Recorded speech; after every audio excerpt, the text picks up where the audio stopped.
In this video, we will be demonstrating how to wire a single-phase Munro LP 2 horsepower, 3 horsepower, and 1502 pump. Step 1. Review the motor data on the nameplate.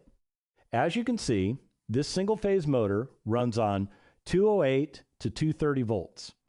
The wiring diagram is located on the right side of the nameplate. This diagram will show you where each wire connects.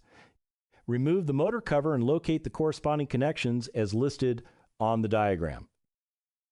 Step 2. Prep the motor. Install a Romex connector.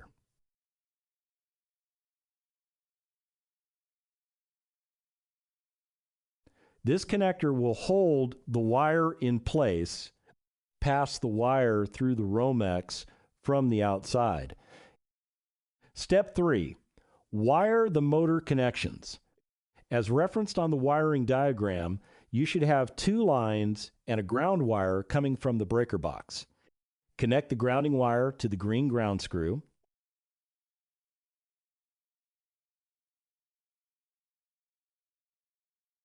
Connect L1 and L2 with the power supply wires. Notice there are 2 connection options for L1 and L2. You can lay the wire underneath the screw, or you can use a quick disconnect and use the spade connection.